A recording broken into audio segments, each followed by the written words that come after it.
A very good morning to all of you. Welcome you all in class 12 economics. So as you know that from the previous few classes we are continuously studying the chapter that is aggregate demand, aggregate supply and the related concept. Okay? So in this chapter we have already discussed AD, AS, components of the AD, AS, linear consumption function, linear saving function, as well as types of the propensity to consume. And in the last class we were discussing about the what are the different types of the propensity to save. Okay, so in today's class first of all we will discuss what is APS, then what are the different properties or the features of APS, then we will move to the next topic, that is marginal propensity to save. Okay, so let's get started.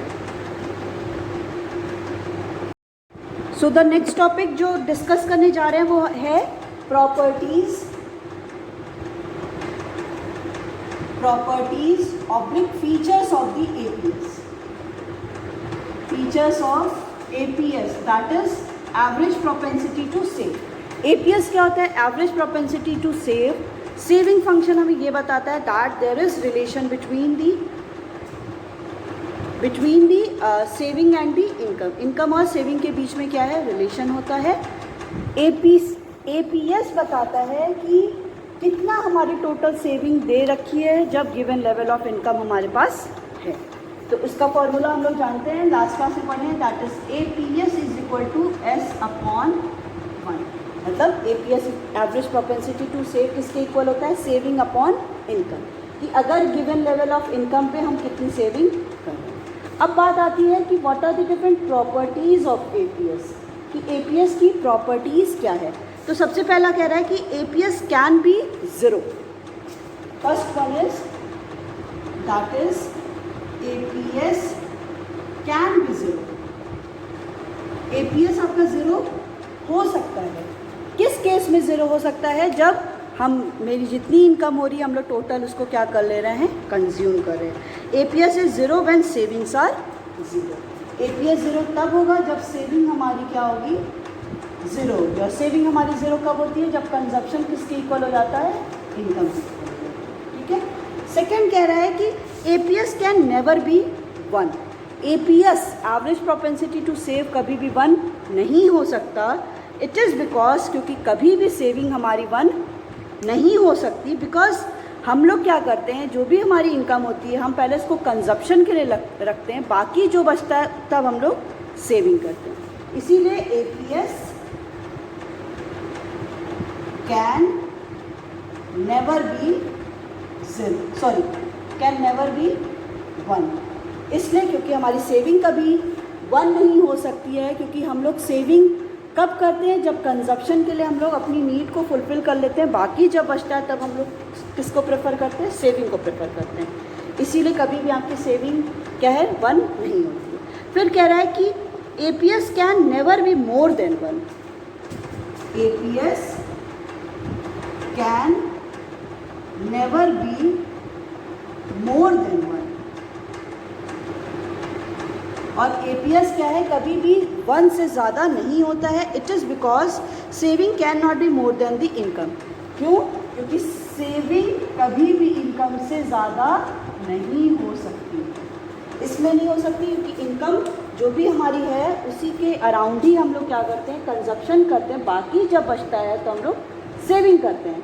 But जब saving क्या हो जा रही है? Saving one नहीं हो सकती है कभी भी, क्योंकि जब भी अगर हमारे इनकम वन है तो हम लोग हमेशा कंजप्शन के लिए रखते हैं, बाकी जब बचता है तब हम लोग क्या करते हैं? सेविंग करते हैं. सेम वैसे ही APS भी कभी भी मोर देन वन नहीं हो सकता. क्यों? क्योंकि सेविंग कभी भी इनकम से ज़्यादा नहीं हो सकता है. ठीक है. But APS can be negative. APS average propensity to save वो निगेटिव हो सकता है. कब हो सकता है? जब हम लोग, आपको याद होगा जब पढ़ रहे थे कि जब when consumption is more than the income. जब कंजप्शन इनकम से ज़्यादा हो जाता था तो हम लोग क्या करते थे? आपको टेबल याद होगा कि जब ज़ीरो इनकम लेवल ले रहे थे तो 50 हम कंज्यूम कर रहे थे, 50 ले रहे थे तो 75 कर रहे थे. तो इस टाइम कंजप्शन हमारा इनकम से ज़्यादा हो रहा था. दैट मीन्स कि कंजप्शन ज़्यादा हो रहा है तो हम कंजप्शन कहाँ से कर रहे हैं, क्योंकि पहले जो हम लोग ने सेविंग रखी थी उसी को ही क्या कर रहे हैं, विड्रॉ कर रहे हैं, so that we can consume more and more. फिर है कि APS rises with rise in income. Fourth is APS rises with rise in income.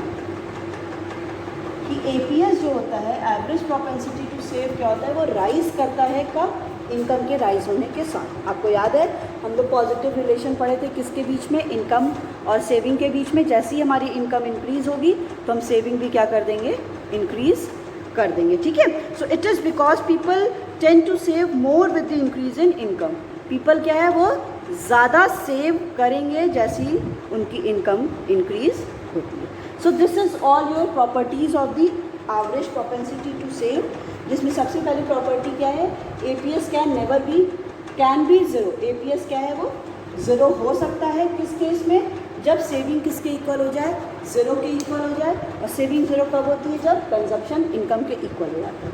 Second है APS can never be one. APS कभी भी वन नहीं हो सकता है, क्योंकि हम लोग जो भी हमारी इनकम हो रही है, हम इनकम सेविंग के इक्वल नहीं कर सकते। सबसे पहले हम क्या करेंगे, अपना कंजप्शन करते हैं, बाकी जो बचता है then we will prefer to do saving. Third है APS can never be more than one. Average propensity to save कभी भी वन से ज़्यादा नहीं हो सकता है। ठीक है, फिर कह रहा है कि APS rises with rise in income. Average propensity to save क्या होता है, वो राइज करता है जब इनकम इंक्रीज करती है। ठीक है, नेक्स्ट टॉपिक है that is MPS, marginal propensity to save.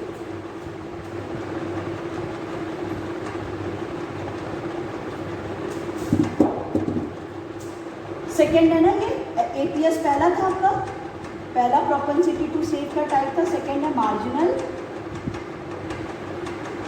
Propensity to save. ठीक है, ये क्या कह रहा है, ये कहता है it is defined as the ratio of the change in consumption, sorry change in saving to the change in income. ये बताता है रेशियो किसका, कि इनकम में कितना चेंज हो रहा है, so that we can also change the saving also. So MPS is equal to क्या होता है, marginal propensity to save is equal to होता है delta S upon delta one. MPC में हम लोग क्या कर रहे थे, एमपीसी में हम लोग जब कंजप्शन था तो यहाँ पे delta C upon delta Y हो रहा था, बट यहाँ पे एमपीएस है, मार्जिनल प्रोपेंसिटी टू सेव है, कि इनकम के कितना चेंज होने पे, अगर इनकम हमारी 100, 200, 300 चेंज हो रही है तो उस चेंज के अकॉर्डिंग हम सेविंग में कितना चेंज कर रहे हैं। इन दोनों के रेशियो को ही कौन बताता है, मार्जिनल प्रोपेंसिटी टू सेव बताता है। ठीक है, फिर इसको भी क्या है, एक टेबल के साथ टेबल लिया है अजम्पशन लेके, एंड देन उसको भी एक्सप्लेन किया है कि हम लोग कैसे करेंगे। तो सेम वही चीज़ है, वाई आपके पास होगा डायरेक्टली, सी भी होगा, एस भी होगा, then delta S, then delta Y, and then M P S. ठीक है, वही सेम चीज़ है, हम लोग को टेबल के फॉर्म में लिखना है। तो वाई आपका 0, 50,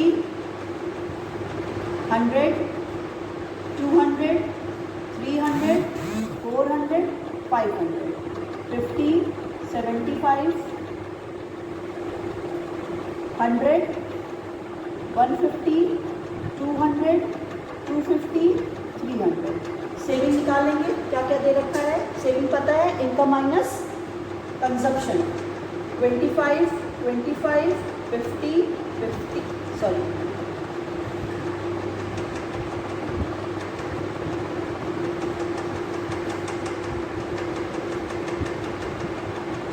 ओके, सेविंग आपकी पहली क्या होगी, sorry it will be -50, -25, then 0, then 50, 100,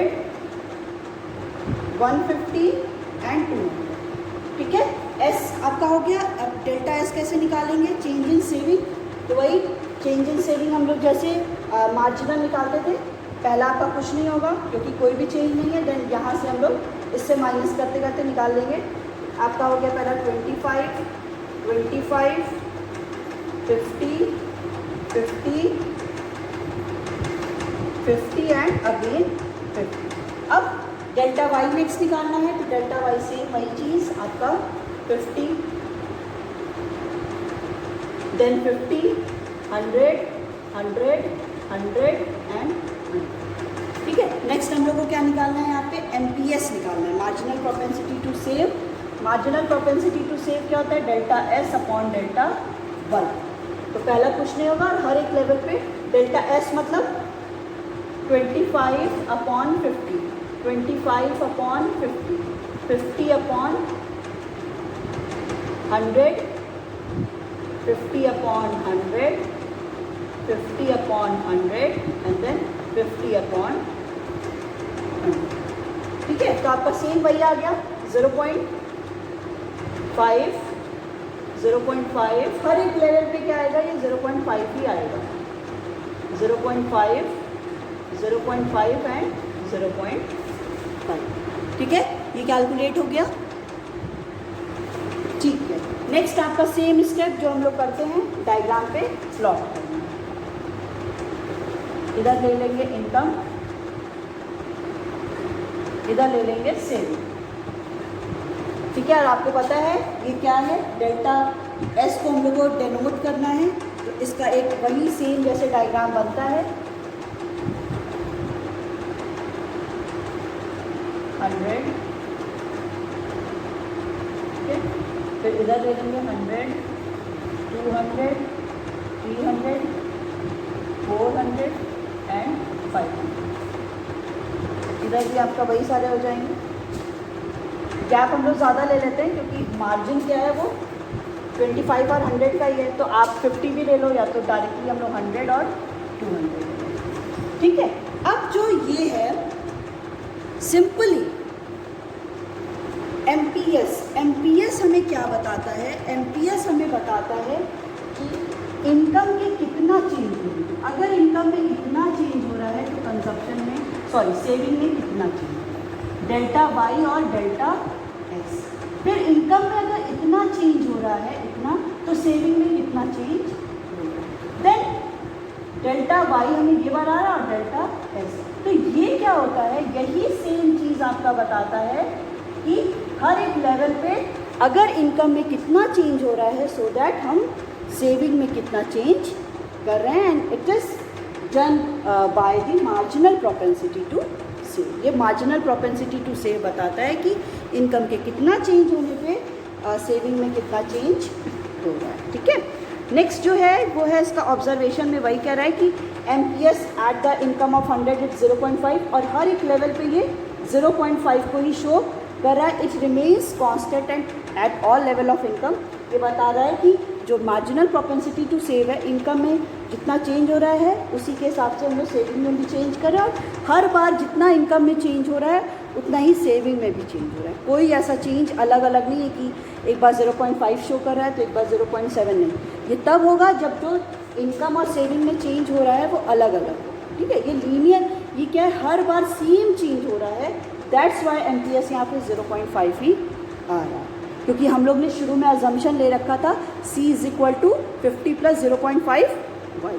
only because of that ये जो टेबल है आपका ऐसे बनता है और इसके साथ डायग्राम है। So it is measured from one point two other. इसको एमपीएस को हम लोग कैसे मेजर करते हैं, एक पॉइंट से अनदर पॉइंट पे मेजर करते हैं कि इनकम में कितना चेंज हो रहा है, सो दैट हम सेविंग में कितना चेंज, इनकम में कितना चेंज हो रहा है तो सेविंग में हम कितना चेंज कर रहे हैं। ठीक है, नेक्स्ट जो टॉपिक है वो इसका है फीचर्स और the properties of MPS. Features और द प्रॉपर्टीज, जैसे हम लोग ने एपीसी, एमपीसी और एपीएस की फीचर्स और प्रॉपर्टीज़ देखी, अलग अलग उनके प्रॉपर्टीज़ थे। फिर अभी हम लोग ने एपीएस का भी देखा प्रॉपर्टीज़। तो सेम वैसे ही कुछ प्रॉपर्टीज़ और फीचर्स क्या हैं एमपीएस के भी होंगे।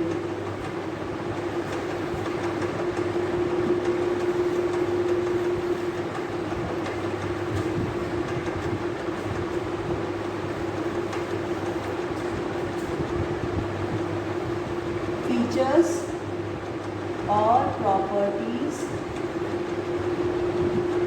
Of MPS। ठीक है, तो सबसे पहला कह रहा है कि MPS varies between 0 and 1।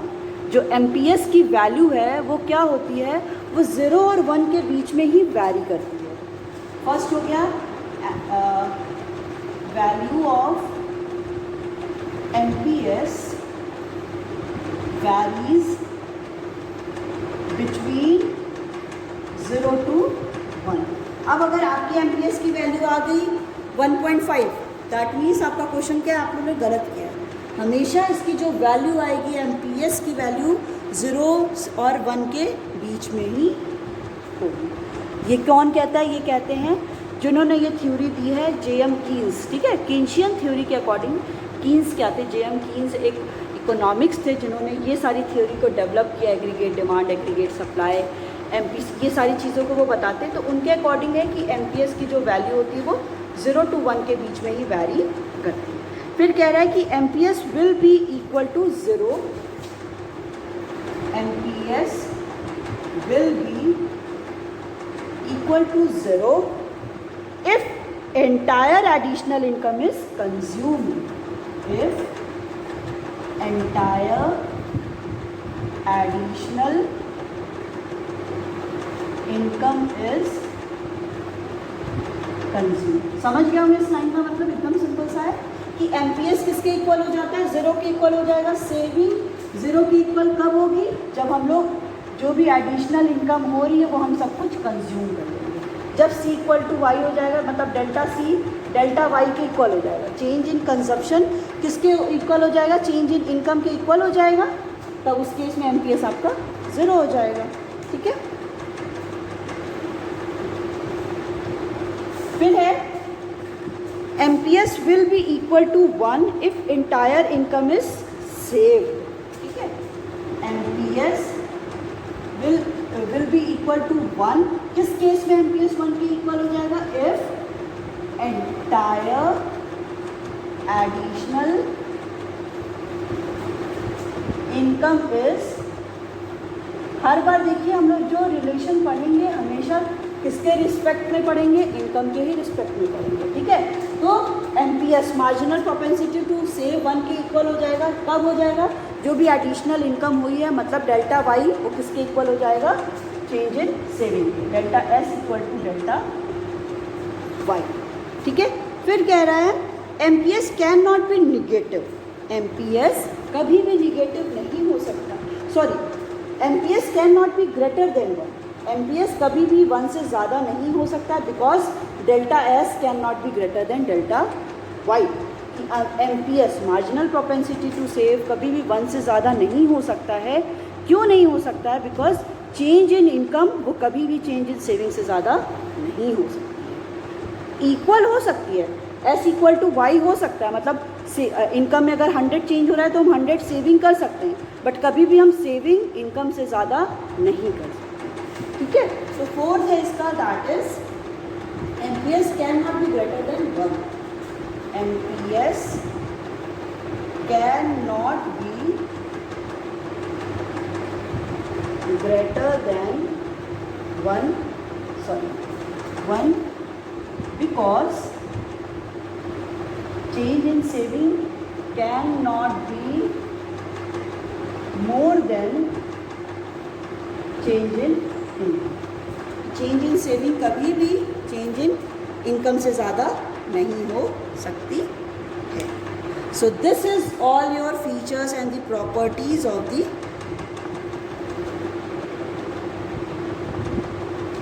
MPS। ठीक है, ये फीचर और प्रॉपर्टीज़ हो गया MPS का। नेक्स्ट जो टॉपिक है वो थोड़ा सा लेंदी टॉपिक भी है और सिंपल भी है और कॉम्प्लिकेटेड भी है, क्योंकि इसमें हम लोग को ये देखना है कि डेरिवेशन करना है। डेरिवेशन करने का मतलब जब आपके पास सेविंग कर्व दिया होगा तो how we will identify the, how will we know the consumption curve. Saving curve दिया है, कंजप्शन कर्व कैसे हम ड्रॉ करेंगे, जब कंजप्शन कर्व दिया है तो हम लोग सेविंग कर्व को कैसे ड्रॉ करेंगे। ठीक है, तो नेक्स्ट जो टॉपिक है derivation of saving function from consumption function. Derivation किसका, सेविंग फंक्शन का, किससे, जब कंजप्शन फंक्शन दिया है, और derivation of consumption function when saving function is given. ठीक है, यही छोटा सा टॉपिक है कि एक कर्व दिया है तो हम दूसरा कैसे कैलकुलेट करेंगे, और अगर दूसरा दिया है तो हम पहला वाला कैसे कैलकुलेट करेंगे।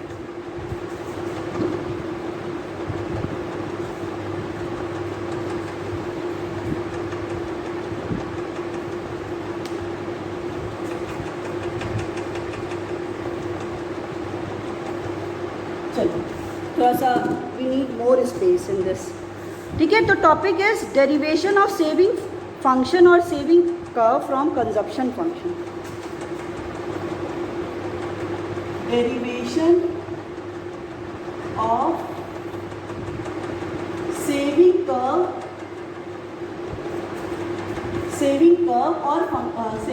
और function from consumption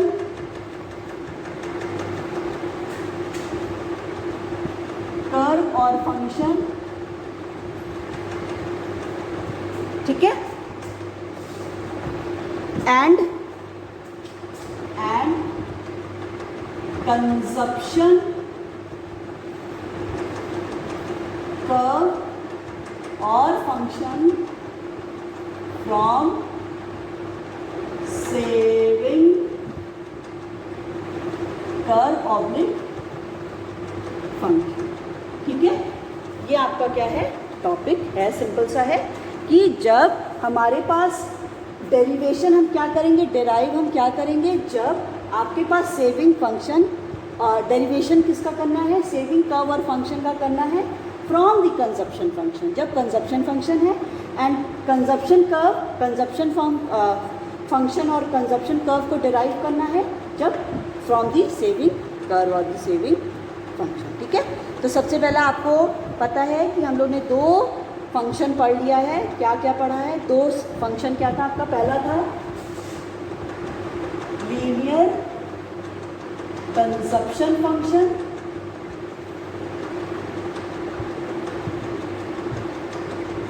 and second था आपका लीनियर सेविंग फंक्शन।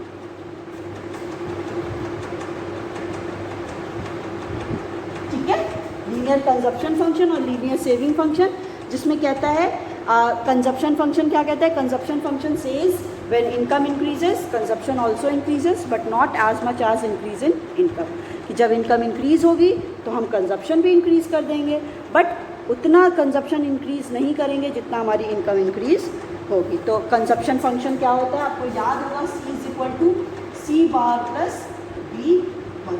यहाँ पे C state for the consumption function, C bar is autonomous consumption, B is MPC and Y is for income. ठीक है, नेक्स्ट है आपका linear saving function. Linear saving function क्या कहता है, ये बताता है कि लीनियर सेविंग फंक्शन मतलब रिलेशन बताता है सेविंग और इनकम के बीच का, जिसमें क्या है कि सेविंग फंक्शन को we can derive from the consumption function, जो आपका क्या होता है, S is equal to minus C bar 1 minus B1। ठीक है, हाँ ठीक है, ये आपका क्या होता है, सेविंग फंक्शन होता है। और इस आपको याद होगा हम लोग ने इसी से इसको किया था ना, y equal to income plus saving से ही हम लोग ने क्या किया था, S equal to Y minus C करके C की वैल्यू हम लोग ने ये रख के we can derive this one. So S is for the saving minus C bar is autonomous consumption, हमारा नेगेटिव में हो रहा है, 1 है, माइनस B मतलब MPC and Y is for income. ठीक है, अब ये है, अब हम लोग क्या करेंगे, सबसे पहला पढ़ेंगे derivation of saving curve from the consumption curve. Derivation of saving curve from consumption.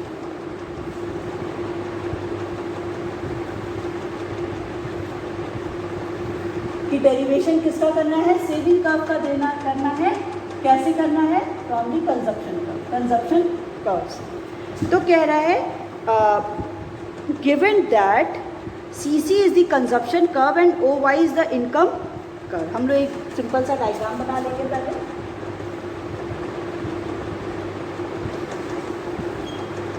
This is X axis, this is Y axis, this is income and this is consumption. ठीक है, फिर कह रहा है कि गिवन, आपके पास क्या दिया हुआ है, आपके पास सीसी कर्व और ओवाई level of income is given. तो ये आपका क्या हो जाएगा, ओवाई गिवन लेवल आपको इनकम दिया है और आपको CC curve means consumption curve भी दिया है। देखिए, डेरिवेशन ऑफ सेविंग कर्व, हमें यहाँ पे क्या फाइंड आउट करना है, सेविंग कर्व को फाइंड आउट करना है जब हमारे पास consumption curve is already given. ठीक है, तो आपके पास ऑलरेडी कह रहा है, हम लोग डायग्राम तो आपको पता ही है, बना लेंगे। एंड देन आपको कह रहा है कि ऑलरेडी आपके पास क्या है, O Y given level of income दे रखी है और कंजप्शन कर्व आपको दे रखा है। ठीक है, अब कह रहा है we take O S is equal to O C. अब हम लोग यहाँ पे अज्यूम करने लगेंगे सेम एज इट इज कि जितना ओ सी इज इक्वल टू हम लोग क्या लेंगे, ओ एस लेंगे, कि ओ सी यहाँ पे क्या है, is equal to O S के इक्वल है। ये और ये एक दूसरे के इक्वल है। As O C is the autonomous consumption. क्यों ये इक्वल एक दूसरे के बता रहा है, ओनली बिकॉज कि आपको पता है ये जो ओ सी है, जब कर्व ओरिजिन से स्टार्ट नहीं हुआ है, ऊपर से स्टार्ट हुआ है, ये क्या बताता है कि ये ऑटोनॉमस कंजप्शन है। ऑटोनॉमस कंजप्शन हम लोग कैसे कर रहे हैं, जब हम लोग डिस सेविंग कर रहे हैं। मतलब अगर हम लोग इतना कंजप्शन कर रहे हैं ये लेवल, तो हम कहीं ना कहीं इतना तो सेविंग को डिस सेविंग कर रहे हैं ना। क्या हुआ, देखिए फिर से कि आपके पास क्या करना है, डेरिवेशन करना है सेविंग कर्व को फ्रॉम दी कंजप्शन कर्व आपके पास जब दे रखा है, उसमें कह रहा है कि हम लोग के पास ओ सी ओ वाई कर्व दे रखा है, इनकम कर्व है हमारे पास कंजप्शन कर्व भी है।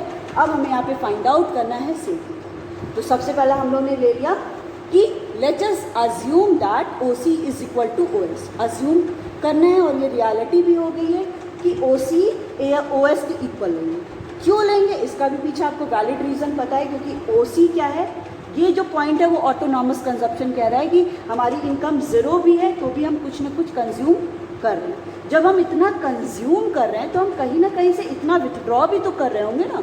जब इतना हम लोग कंज्यूम कर रहे हैं, फॉर एग्जांपल इनकम मेरी कम थी और हम कंजप्शन ज़्यादा कर रहे हैं, हमें 30 रुपीज़ की नीड है, तो हम 30 रुपीज़ ही तो बाहर अपना जो सेविंग किया उसको ही तो हम लोग यूज़ कर रहे हैं ना। तो कंजप्शन मेरा 30 रुपीज़ और सेविंग का जो डिस सेविंग किया वो भी 30 रुपीज़। ठीक है, ये अज्यूम कर लिया। And defined at the zero level of income, it implies that the saving at zero level of income will be O S. वही सेम चीज़ कि ओ सी ये क्या है आपका, इट शोज दी सी बार, और ओ एस आपका क्या शो कर रहा है, माइनस सी बार। मतलब autonomous consumption is in negative, क्योंकि हम लोग वहाँ पे डिस सेविंग कर रहे हैं। So thus we get the point S on negative Y axis. हम लोग ने यहाँ पे एक पॉइंट को पा लिया, एस पॉइंट को हम लोग ने निगेटिव एक्सिस पे एक पॉइंट को फाइंड आउट कर लिया। कैसे फाइंड आउट किया, हम लोग ने फाइंड आउट किया कि ओ सी ओ एस के इक्वल है। क्यों ओ एस के इक्वल है, बिकॉज ऑटोनॉमस कंजप्शन होता है, जितना इनकम है हमारी, हम इनकम हमारी कम है और हम कंजप्शन ज़्यादा कर रहे हैं तो हम उतना ही मनी को विथड्रॉ भी कर रहे हैं, इसलिए O C is equal to O S हो गया। और वहाँ पे एक पॉइंट हम लोग ने पा गए, पॉइंट एस, इसको हम लोग नाम दे देंगे किस पे, निगेटिव एक्सिस पे। ये निगेटिव है ना, माइनस हो गया। ठीक है, फिर कह रहा है from where the saving curve will start, और यहीं से सेविंग कर्व क्या होगा वो स्टार्ट होगा। फिर कह रहा है point E on the consumption curve indicates, point E, this point ई। अब ये बताओ पॉइंट ई जो है वो यहाँ पे क्या शो करता है, यहाँ पे ये शो करता है that is consumption is equal to income, कि जो भी मेरी कंजप्शन है, जो भी मेरी इनकम है वो किसके इक्वल है, कंजप्शन के इक्वल है। अब जब मेरी इनकम 20 रुपीज़ है और हम कंजप्शन भी क्या कर ले रहे हैं, 20 रुपीज़ का ही कर ले रहे हैं, तो मेरे पास सेविंग क्या हुई, ज़ीरो। ठीक है, अब जब मेरी सेविंग ज़ीरो हुई तो हम एक और पॉइंट यहाँ पे पा गए कि जब हम सेविंग कर्व को अगर बढ़ाएंगे तो यहाँ पे इस ज़ीरो पॉइंट पे हम लोग एक पॉइंट क्या पा गए, दैट इज़ E1। देखिए यही कह रहा है point E on the consumption curve indicates break even point. ये ब्रेक इवन पॉइंट है, that is point E. Break even point क्यों है, क्योंकि यहाँ पे कंजप्शन किसके इक्वल है, इनकम के। और यहीं पे APC average propensity to consume किसके इक्वल है 1 के, कि जितनी हमारी इनकम थी उतना ही हम लोगों ने कंज्यूम किया, एंड ज़ीरो सेविंग, और यहाँ पे आपकी सेविंग क्या हो रही है, ज़ीरो हो रही है। Hence saving curve will intersect x axis at point E1। अब यहाँ पे जो सेविंग कर्व है वो x एक्सिस को इस पॉइंट पे क्या करेगा, इंटरसेक्ट करेगा, E1 पे करेगा, and alternatively perpendicular from point E to E1, और ये परपेंडिकुलर हो जाएगा E टू E1 पे, and we join point S and E1। अब हम लोग क्या करेंगे, S और E1 पॉइंट को ज्वाइन करेंगे by extending the straight line, एक स्ट्रेट लाइन को एक्सटेंड करके, जिसको हम लोग लीनियर सेविंग फंक्शन कहते हैं, and upward we get the saving curve SES। अब हमें 2 पॉइंट मिल गया, अब इन 2 पॉइंट को हम लोग क्या करेंगे, ज्वाइन करेंगे।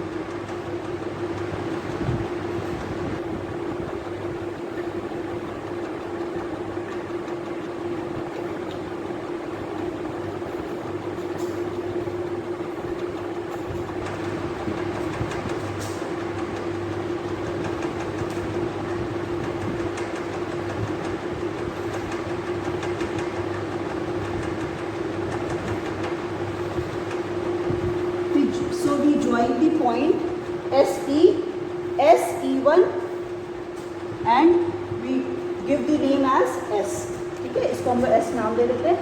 So we get the one linear saving function or linear saving function curve as a SE1. So this is your linear